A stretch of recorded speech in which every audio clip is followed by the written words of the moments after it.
This is the map, and those are the tablets. Wish me good luck.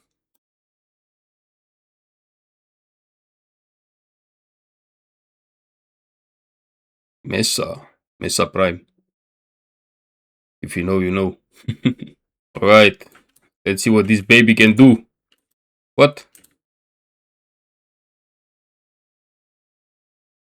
Are you telling me that my damage is not even good enough to kill white mobs in one shot?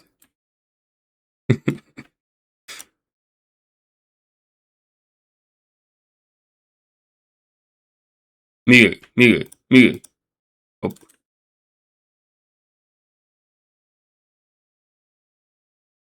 Brother.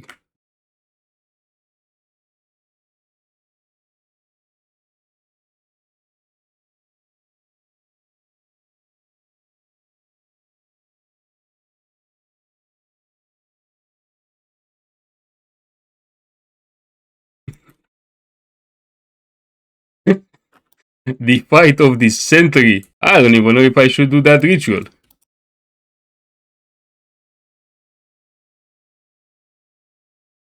With this kind of damage. Okay, let's try it. Tornado shot.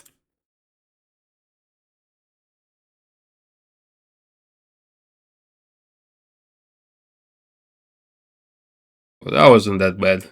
I am filming this a bit early today, well, earlier than the usual, because I have some plans for the evening.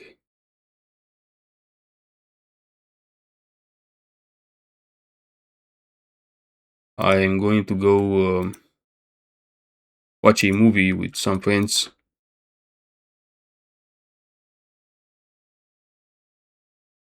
What the fuck am I stuck on?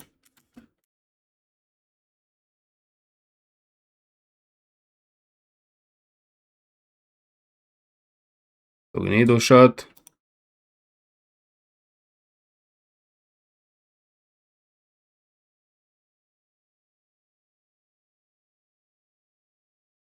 Holy moly. Am I dying?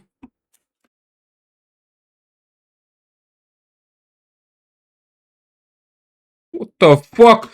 What's killing me? Finally. Let's get some gold. Gold has been one of my biggest problems this this league. Okay.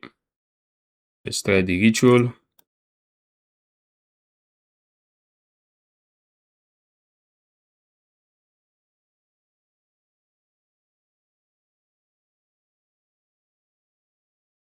Yeah, good luck beating that one.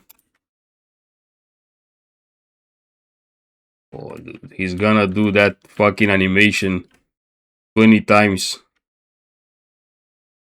Finally.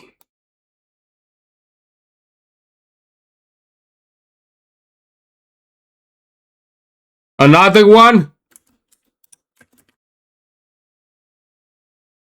Oh, that was close. Stop! Someone died. This guy is doing Kamehamehas here. What the fuck? Who am I fighting? Chuck Norris? No! Hello and happy Friday. Today I'm bringing you the ballerina build. I don't know if this build has a specific name, but I'm calling it the ballerina build because I am using spiral volley as my main skill, which as you can see makes me spin around a lot. The main concept behind this build is to stack as much life as possible because the two main core pieces of the build are bursting decay, which gives me added physical damage equal to 4% of my maximum life. So basically, the more maximum life you have, the more damage this ring gives you. And Doomfletch, which makes it so that attacks with this weapon gain 100% physical damage as extra damage of each element. So yeah, basically the more life we have, the more physical damage these rings gives us, and then we are turning that physical damage into elemental damage. Yes, yes, baby, yes, that's what I like to see. I was broke. This build cost me like, I don't know, 600 divines or something like that, or 700 divines, and I'm not even counting, supports like Rakiada's Flow or Garukans, because I have used those for other builds as well, right? But if I was to count those as well, this build cost me way, way over 1000 divines. So seeing that 150 divines sale kind of made my day, you know. Oh, another one. Rix Neb. Please buy something. Rix Neb. This guy is level 14. He's not gonna. Temporal chains. Anyways, back to the video. So yeah, basically, the more life we have, the more damage we have because of those two pieces, right? But yes, without further ado, let's navigate through the gear. Alright, so for the weapon, I am running a Doomfletch, and the main reason behind that is this line right here that, like I said, converts 100% of my physical damage into extra damage of each element, which is great. For the helmet, I am running a Veil of the Night. I look specifically for one with 3 sockets and a life regeneration rate corruption, because we need as much life regeneration as possible on this build. You will see later why. For the body armor, I am running a Calm's Heart. The main reason behind that is the 1500 maximum life. I don't know if you can find a better one than this. It has 4 sockets and the damage recouped as life corruption, which is great because we are a life stacker, like I said. For the ring, like I said, I am running a bursting decay, and this is the main reason why we need so much life regeneration, because in exchange for this amazing line right here, this ring takes away 5% of our maximum life per second. That's a lot. And since we are using a Calandra's Touch, basically we are losing more than 10% of our maximum life per second. But you probably cannot see it because my camera is in the way, but I'm not losing any HP right now. That's how much life regeneration I have. For the amulet, I'm running a Defiance of Destiny, and this amulet is extremely important for me. It is one of my main layers of defenses. Why? Because of this line right here that says that we recover 29% of missing life before getting hit. So basically, as long as we don't get one shot or, completely overwhelmed, we keep getting life back because of this amulet. Otherwise, it also gives us 12% increased maximum life, which is amazing. And I have anointed it with Thaumaturgic Generator, which is the reason why we are getting frenzy charges. As you can see, I have 7 frenzy charges. For the gloves, I went with the Maligaros. The only other option that we had, in my opinion at least, was Hoa, Hands of Wisdom and Action. But I have decided to go with the Maligaros in the end because I deemed that I didn't have enough attributes to make Hoa amazing. So yeah, that's why I chose Maligaros. You would usually want red gloves for this build with as much added flat damage as possible. Probably that's why I died in my showcase as well, because I don't have enough flat damage. But, the theme of the video is uniques only, so we are doing what we can with uniques only, of course. And this is the jewel that I am running inside the plot. Now for the belt, I'm running a Darkness Enthroned, and the main reason behind this decision is that I really wanted to socket in this Tekrot's Gaze, which gives me a lot of maximum life regeneration per second. For the boots, I'm running a Series Step, and then again, the main reason behind this decision is the high increased movement speed, and we also get some evasion and deflection, but we are not really a evasion character, so this doesn't do a lot for us. In my offhand, I'm running a Kadiros Gambit, which is probably the best unique quiver in the game right now, at least, and I look specifically for one with a increased damage corruption. Lastly, for my flasks, I am running a Blood of the Warrior, mostly because of this line right here that says that damage taken is recouped as life during the effect. And in my other flask, a Lavianga's Spirits, only because I want to be lazy and I do not want to press my mana flask, I just want it to be passive.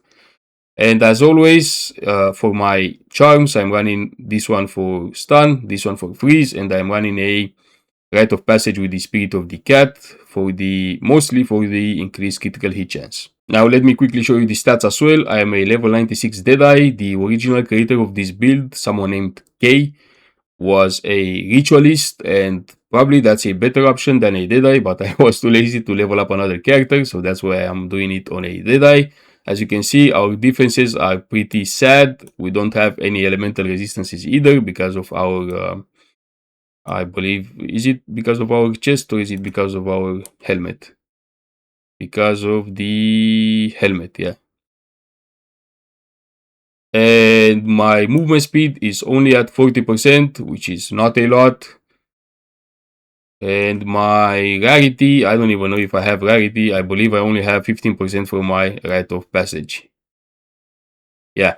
Also, as you can see, I managed to bring up my critical hit chance almost to 26%, which was very, very hard considering that the critical hit chance base for this um, bow is only 5%.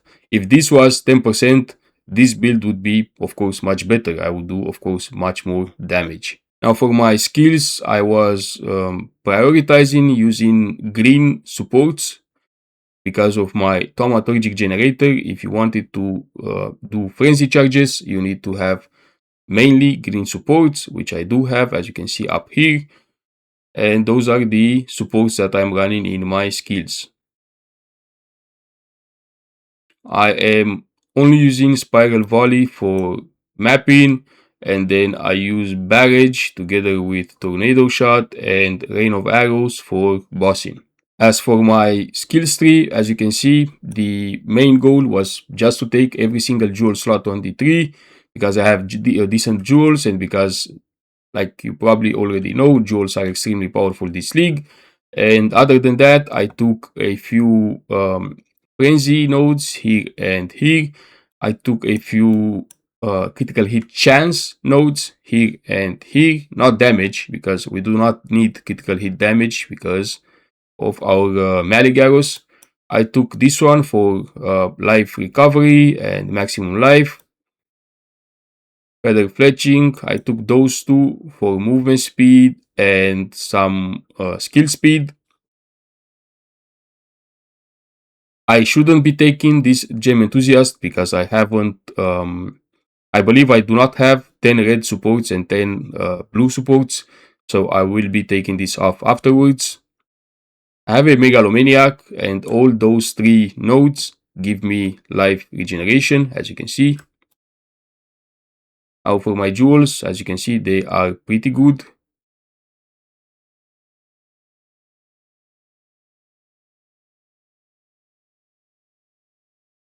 A voices with 2 sockets.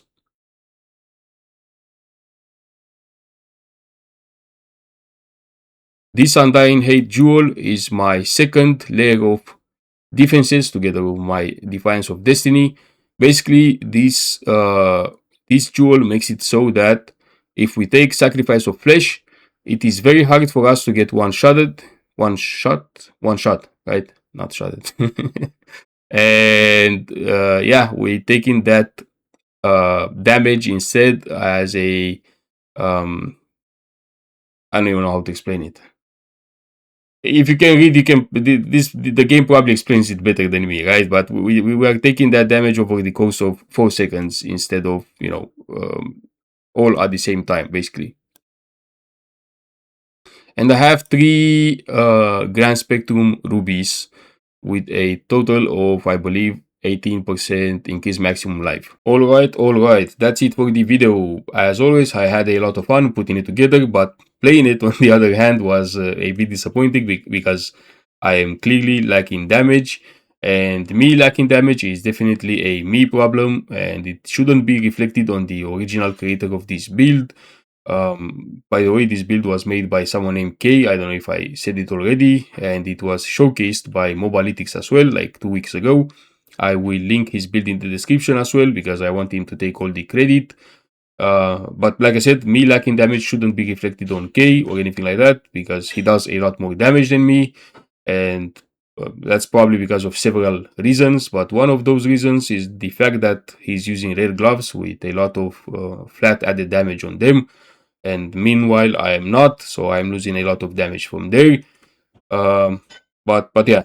Anyways, a bit disappointing overall because I have wasted like 700 divines or something like that on this build, and it didn't perform as well as I hoped it would, right? But enough yapping. Thank you for watching. Thank you for listening. And yes, have a good weekend. Bye.